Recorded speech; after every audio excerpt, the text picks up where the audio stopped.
Welcome to part 3, our final part of the video from the August 3rd, 2019 lunch of the News Geezers. The topic was the Charles Manson murders 50 years on.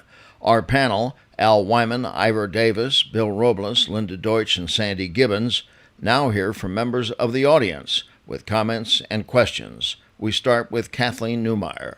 Okay, I'm Kathleen Neumeyer. UPI had 2 seats in the courtroom. One belonged to Jack V. Fox, and one belonged to me. And so my first, I wasn't there the day of the killings, but so my first appearance on the Tate trial was the morning that Parker Center announced that there had been a break in the case and there was going to be a press conference at 1 o'clock at Parker Center. I already had an appointment that afternoon to go out to Claremont College and interview Ron Ridenour, who had sent a letter to Senator Fulbright telling him about the slaying of a lot of Vietnamese civilians in a little village. It became the My Lai massacre story. And so that was what I was doing that afternoon. They decided to have me go to Parker Center at 1 o'clock, swing by there on my way to Claremont.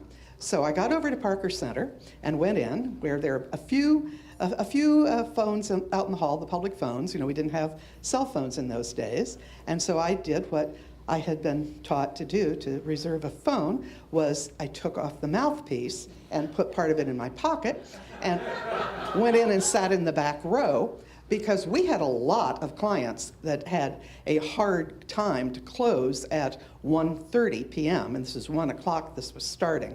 And so I had to get something out to all of these newspaper clients that needed to go to bed in just a few minutes. So when they announced the names of the suspects, Susan Atkins, that's pretty easy to spell, and Charles Manson, Charles Watson, that's pretty good, Linda Kasabian, and Patricia Krenwinkel.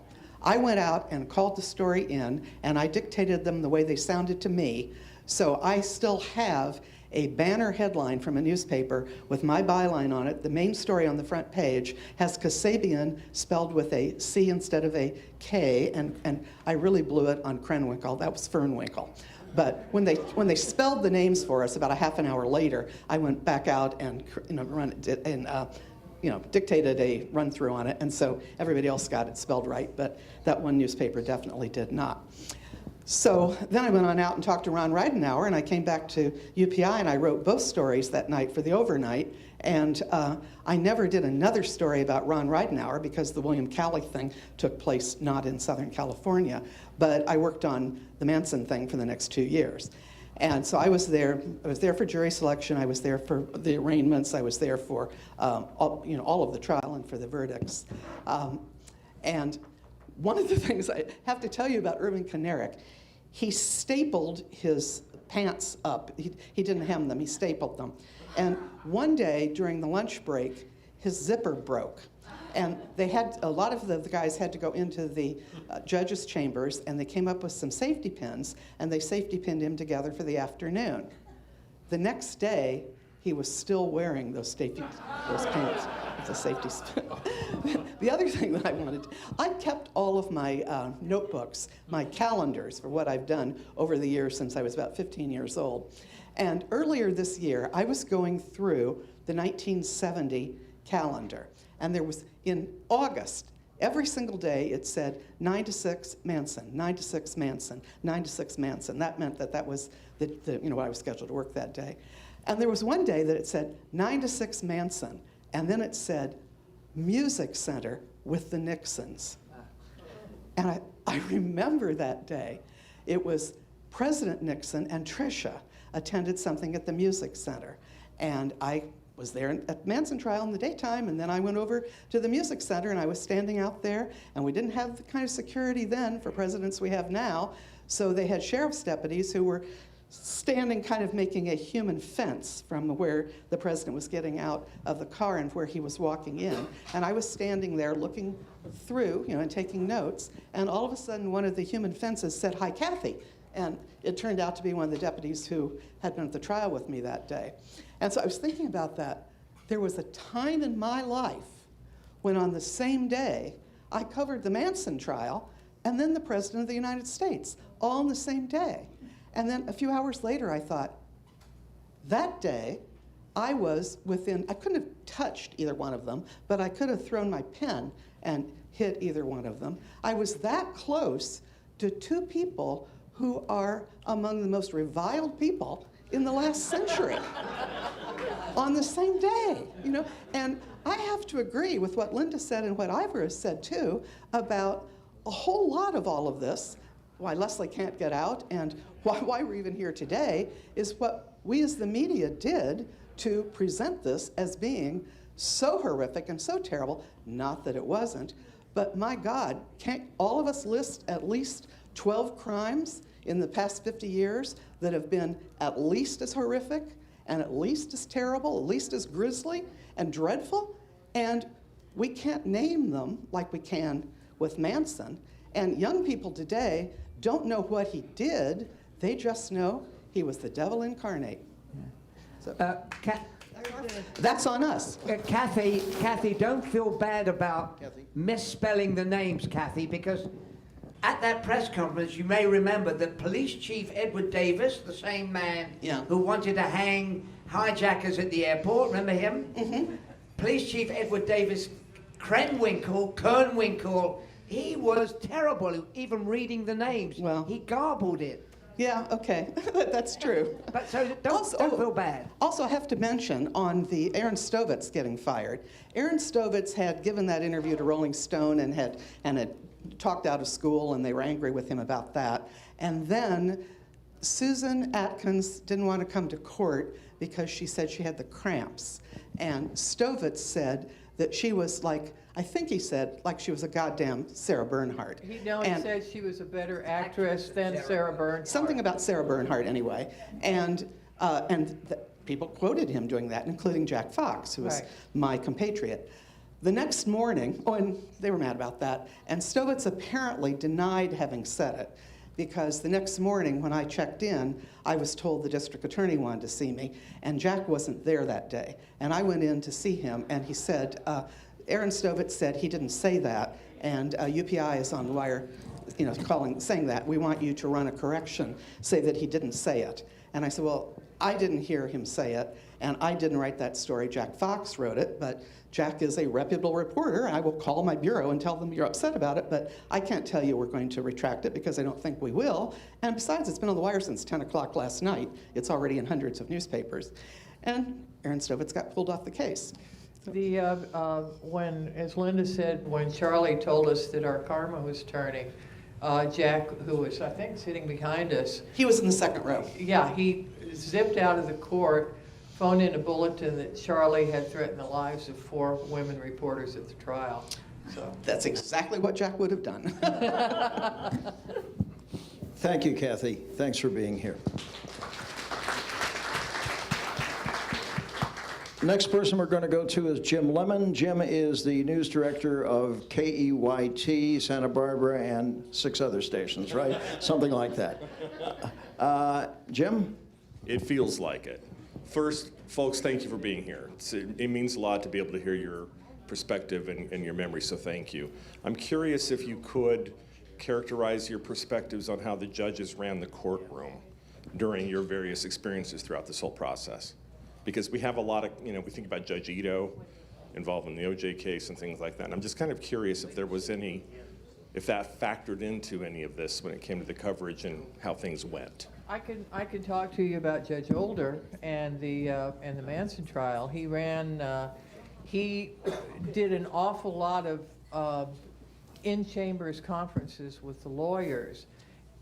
In fact, for a time, it seemed like he was in chambers with the lawyers more than he was in court with the lawyers, and we had not a clue as to what was going on. So the media covering the trial formed a committee, and for some ungodly reason, decided to name me the head of the committee that went to talk to the presiding judge. So I went, I forget who was with me, I think Theo Wilson. Pushing me. She's a little tiny lady, kept pushing me. And so we went in and met with the presiding judge, and I said, we don't know what's happening. We have no idea. We're covering this trial. We don't know what's going on. And basically I was told, young woman, you do not understand the American system of justice. And that's the way that the trial was handled then. Older ran the courtroom like he was a captain in the Army, or a flying tiger, which he was at one time. Do I have another question? All right, Can let me I wait till we get comment back. on Hey, that? Robert. Can I Let comment me wait on till we get that? back there. Hello? What? Bob, can I just comment on that Please, question? please, Linda. Okay. Older was a very authoritarian figure. He was not up to doing this high-profile trial. He had never done a high-profile trial before this, and he was in over his head. There were a lot of things that happened that should not have happened. The main one being that he decided to prosecute Bill Farr, the reporter for the Herald Examiner who wrote a story based on an anonymous source. And Bill wound up going to prison for 46 days and would not have gotten out if it wasn't for Supreme Court Justice William O. Douglas, who ordered him released. The judge said he was going to keep Bill in prison forever until he told who his source was. Which is what the law in California allowed at the time. At the time that the trial was over, Farr was the public information officer for Joe Bush, for the district attorney's office. Our next question is from Bob Roberts. Bob? I'm glad you mentioned it. One of the things I was going to say is you can't have a panel like this and not talk about Bill Farr. But I wanted to share what may be a totally unknown story that had to do with Susan Atkins. Susan Atkins confessed to Jerry Cohen, who was a reporter for the Times at the time. And we had the worldwide, I was at the Times, the worldwide exclusive rights to the confession, started on page 1, ran for 2 open pages on the inside. Subsequently, Jerry was subpoenaed to testify in a hearing. And in those days, the Times, like most institutions, didn't want their reporters testifying. Jerry was told to get out of town because if they couldn't serve him with it, he wouldn't have to show up. And they said, we don't want to know where you are until you've left wherever it is. He spent 6 months on the road filing stories from all around the United States. He'd be in, let's say, Las Vegas. He'd file a story and he'd say, I'm leaving Las Vegas, so if somebody called, because they saw this byline out of Las Vegas, they'd say, we need to talk to Cohen. We don't know where he went. And this went on for 6 months before, and I don't remember the precise circumstances of the hearing that they wanted him at in the pretrial, but they wanted any notes that he had that were related to the Atkins confession. And I don't know that that's ever been reported. No, can I just give a new wrinkle to the Jerry Cohen story? What I understood was that Jerry Cohen, working for Bill Thomas, the editor of the LA Times, Bill Thomas secretly paid $5,000 to Larry Schiller. Larry Schiller is a producer, an entrepreneur, a photographer. And a former LA Times photographer. Okay, so Jerry wrote the story based on the secret testimony that Susan Atkins had given to the grand jury, and that was the basis of that front page story, because I know those nasty people in England paid $50,000 for the same story. To Larry Schiller? Who? Larry Schiller? To Schiller, who sold exclusive pictures last taken of when she was alive of Marilyn Monroe to about 5 different organizations. Larry's a friend of mine, so don't dump on him. All Okay. right? I know all the facts. Yeah, Well- you do. Yeah, including the John Benet Ramsey story. Well, Including interviewing somebody who in the Kennedy Gilmore. assassination in the He hospital. interviewed Gary Gilmore. If I can just address, I'd never heard money paid to Schiller, but what was told in the newsroom, because it was quite controversial, because of course you don't, particularly in the print business, you don't pay for interviews of any sort. We were all told that the money that went to Atkins, because she was paid for it was specifically to go to legal expenses, and that Right, was it the only Shirley reason. Caballero, who was her lawyer. Yeah, that was the only reason that they were willing to Right, make Larry a was the payment. negotiator on this. He negotiated the whole thing, and negotiated with the British press as well. He did. And Caballero is the guy you saw about 45 minutes ago in the slick suit. Remember that? Yeah, yeah. Anyway, I just thought that was a story worth sharing. I didn't One- know one that. I thing did not needs know to be that. brought up here before we go in, and that's to give credit to the reporter who broke the story about Manson, and that was Carl George at KNXT.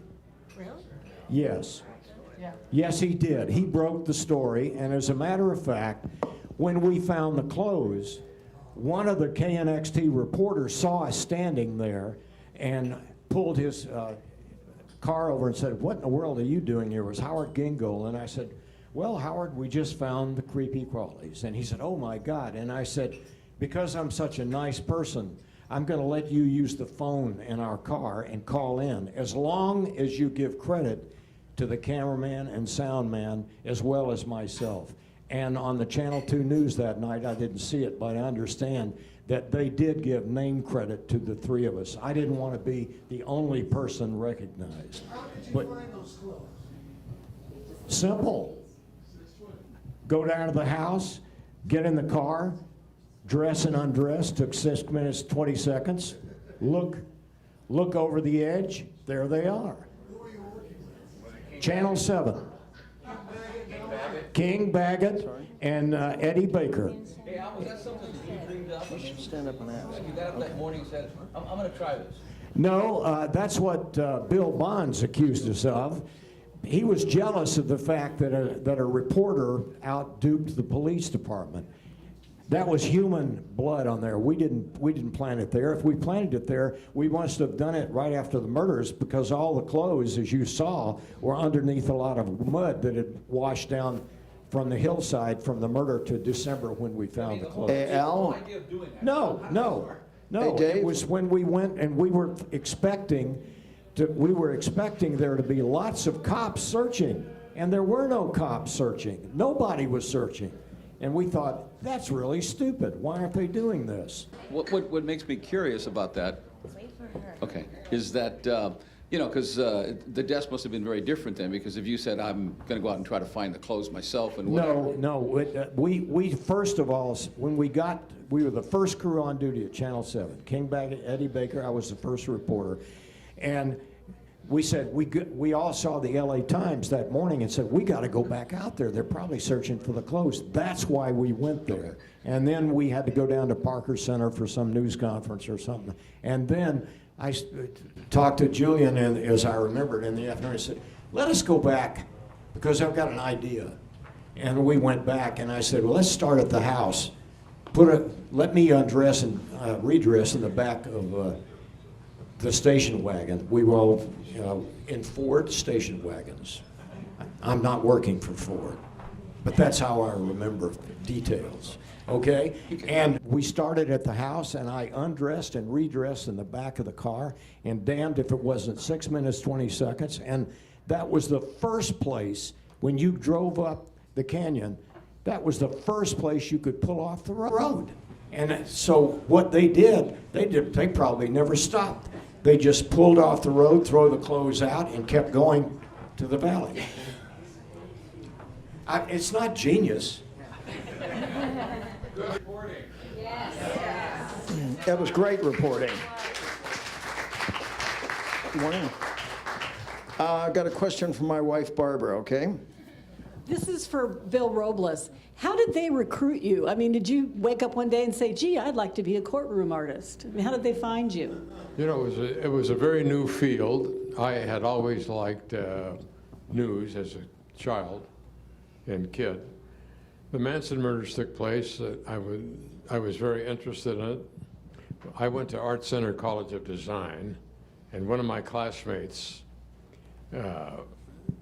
became the art director at CBS News. So the murder trial was coming up, so I approached my friend and as to who I would see if he could connect me with the right people to show my portfolio to see if I could cover the trial as an artist. So he put me in touch with the people and showed them my work, and they liked it, and they hired me on a freelance basis, and I've been freelance for 50 years.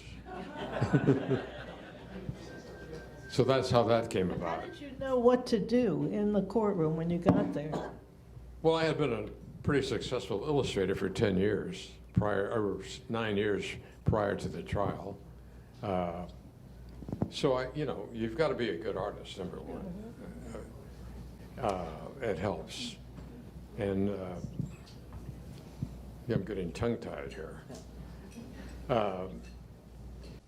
I actually experimented till I arrived at this final technique that I have by trying various mediums all through the first part of the Manson trial until I finally evolved into the style that I have now. So There was another courtroom artist, Howard Brody. Howard Brody. Was he there before you or not? He was there, but he was working out of New York. I see. He was Okay. traveling around. He was a World War II combat artist. Right. Right. Howard did the Sirhan trial. Howard Brody, yeah. And he passed away at 90-something. Yeah. Do I have any other questions? There's got to be.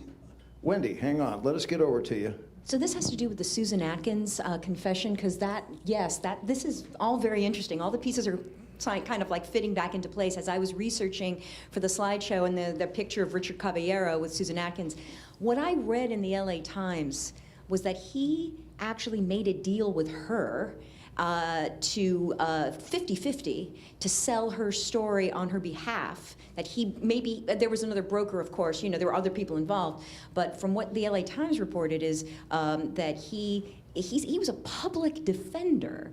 And I mean, this is just amazing what a circus this whole... He was not a public defender.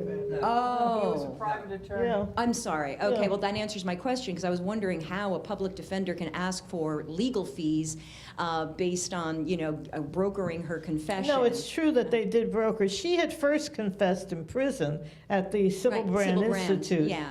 to two fellow inmates. Yeah, Ronnie Howard, and Virginia Graham. and Virginia Graham. And they saw a chance to get out of jail free card. Yeah. So they went to the authorities and told them what she had said. Right. That was how the whole thing got rolling. Yeah. And that was in November. See, I didn't understand. I didn't know Richard Caballero wasn't Yeah, he was an appointed he was- lawyer. He was appointed but to he wasn't represent her. a public defender. He was Okay. a private attorney, and he, as a matter of fact, his wife was the one that picked out that lovely little velveteen, a Dusty Rose dress that she was wearing for the grand jury. And then on the real super fast, this is something that you mentioned, Linda, which is also a surprise to me. Steve Grogan got out because the Douglas Shea murder was horrific. Right. And he's been out a long time. Long time. And so that's fascinating that when it's associated with celebrity and then it's a different kind of reception from the public. Right. But a lot of people didn't know about Douglas Shea. Steve Grogan got out because he showed them, Burton Katz was one of the prosecutors on he was the prosecutor at the second Bobby Beausoleil trial and one of the prosecutors on the Shea Hinman murder case. And of course, Grogan was one of the defendants. Katz made a deal with Grogan that if you show us where Shorty Shea was buried, I will work to get you released. He basically when he testified, he claimed that Charlie cut Shea's head off and it went bloop, bloop, bloop down the hill or whatever. Clem also testified to that. But anyway, Grogan gave him the general area. They finally found the body. That's how he was released. And the head was attached. And the head was attached. It was a full skeleton. Yeah. And Grogan was called Scramble Head because his head was a little bit scrambled. Yeah, he was also known as Clem. And also Sunshine because that was a brand of LSD that he preferred. We are going to move on with a question from Fabian Rodriguez. Hi. First of all, thank you for sharing all that. Still work in the news. 50 years, I mean, this is 50 years ago. Now, back 50 years, would you do the same thing? Would the outcome be the same? And I've noticed that there's a lot of, personal stuff that you can't get now. Because I've covered the courts. Tony and I have been doing a lot of the courtroom stuff. So it's very different and yet the same. Could you kind of let me know if you would have done the same thing over, or what would it? I think it would have been a much shorter trial. I don't think a judge would have allowed Bugliosi to call 150 witnesses. He became fascinated with the Manson family, and he basically called every person who had ever been to Spahn Ranch. Kenarick was known as a lawyer known for delaying. He had once tried a traffic ticket in a case that lasted 6 months. Charlie had said he sent out word that he wanted the worst lawyer in Los Angeles, and he got him. Yeah, but then, if you remember, when we were covering the trial, he wanted the worst lawyer. He got Kenarick, and then Kenarick said, "Sure, I'm the worst lawyer in the world because judges hate me and the opposition hates me." Yeah. So he turned it around as He made was it a the credit. worst. He was the worst lawyer. That's true. But I think that the trial would have been shorter too, because I think that any other court would have basically tried to limit, or perhaps the district attorney's bosses, the prosecutor's bosses, would have tried to limit it a little bit. But Bugliosi basically put on a show. And during his closing argument, Charlie was locked up. And the holding cell was right over by where we were sitting. And he was talking about Charlie as being the worst mass murderer, terrible person, killer, whatever. And every once in a while you could hear out of the holding cell, grrr. But it was, I would still cover a trial like I covered a trial then, but people don't seem to want to read about what happens in a courtroom anymore, and which is the greatest show in the world.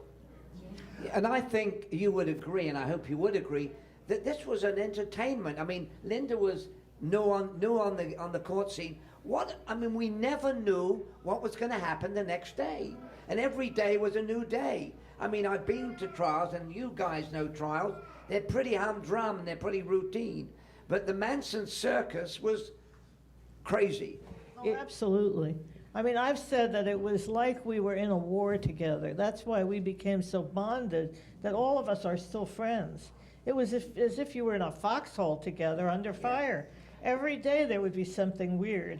You have to remember that when we were covering trials back then, they didn't, because cameras were not allowed in the courtroom, the attorneys would go stand on an X somewhere after court and give them their version, give the television the version of what happened in court. But we had banks of telephones where if anything happened, we were on our way out of the courtroom picking up the phone, calling in a new lead. So it was a different kind of life. You don't see that anymore. No, and one thing I should point out is that everybody was trying to get a scoop on this case, which was impossible because the whole world was there. I mean, we even had an Italian reporter that was there from the Vatican, and his biggest story was what was his name? Silvestri, yeah, he was member of the foreign press, wasn't he? Yes, he was with the foreign press, and when Linda Kasabian testified, and her testimony went on for weeks. I mean, weeks. 2 weeks. Because Kenarick would not let her off the stand. He wanted to know everything. Well, finally, she was dismissed. And we found out that she went and she had dinner with the lawyers. That's all we knew. We hear Mr. Silvestri on the phone to Italy. Big news, bulletin. Linda Kasabian had her first meal out of captivity, and she had spaghetti marinara. Hey, folks, we're going to do one more question, and then I think the grandsons are going to come roaring in here. They're having a good time over there, okay? Robert, stand up for a minute. Before I give the mic to Robert Penfold, Robert's a dear, dear friend. He was the best man at our wedding 10 years ago, right? Yeah. Robert has just retired very recently from a 49-year journalistic career, which included 43 years at one station. I think he and Dave Lopez are the only ones in this room that can say that. Dave is still working. Robert just retired. A superb reporter. He's been all around the world and has done amazing things. The Nine Network of Australia just did a one-hour special on the air last week. I had the pleasure of doing the master interview with Robert for that. Absolutely terrific talent. I just wanted to salute you and then give you the mic because you have a question that I think there will be a divided opinion on the answer to this question, and then we're going to wrap it up. Thank you very much. Thanks, Bob. Good to see you again. Look, I went and saw the movie last night, and I want to say hi to Bill Robles up there because, Bill, we've used your artwork all the time, famous in Australia as well. But, you know, I went and saw the movie last night, and I was just wondering what, have all of you seen the movie, or some of you I seen saw it? it. Yeah. I saw it. I'm just wondering, I had no idea which way the movie was going to go. I've been away overseas for the last month or so. So I was unaware of how the movie ended up. And as we know, in the end, Sharon... Don't tell us. Spoiler alert. Okay. All right. I won't let on too much. But were you... I hated the movie. Yeah. So Linda said, I thought it was engrossing and it captured and captured the period brilliantly. Okay. But Linda's gonna. Let me just get another 5 seconds in. I mean, it captured the period brilliantly because we were all there. The music, the setting, the Hollywood thing, the creepy Spahn Ranch. Okay, the ending is another thing. I mean, here's a guy that killed Hitler. That bothers me. Go ahead. It's the fact that it was boring. I mean, I went with Carol and Fox. We both agreed that it was boring. I didn't think it was boring. I'm with Ivor. I enjoyed the moment. I knew that it was a fantasy, and it was a love story to that period of Hollywood time. But the one thing that really blew my mind was the very near accuracy of the set for the Spahn Ranch. It was really incredible because, as you all know, the Spahn Ranch burned down. It's not there anymore. You can't go there and see what it looked like because it's gone. And I thought that was something else. I also thought that of all the family members portrayed, the one that was probably the most like the person that I knew was the kid that played Clem. I told my husband, who went to see it with me before they even said his name. I said, "Well, that's Clem." Yeah, I said that too. Yeah. Well, I'll just say this: as I was leaving the theater, a young couple in front of me, the woman turned to her husband and says, "Well, what's Sharon Tate doing these days?" Oh. But I don't think it's worth the money or your time. I do. We're going to wrap this up here. I want to thank Al, Ivar, Bill, Linda, and Sandy for an outstanding job. And before you all go, my deep thanks to all of you who were here. The website is newsgeezers.com. Thanks to all the camera people that worked here. Thank you very much to the restaurant staff. And on the way out the door, please return your name tags, okay? Thank you, Bob. And final word, this group is amazing. It truly is. I thank you all for your support and your love and enthusiasm. And have a safe drive home. Good afternoon.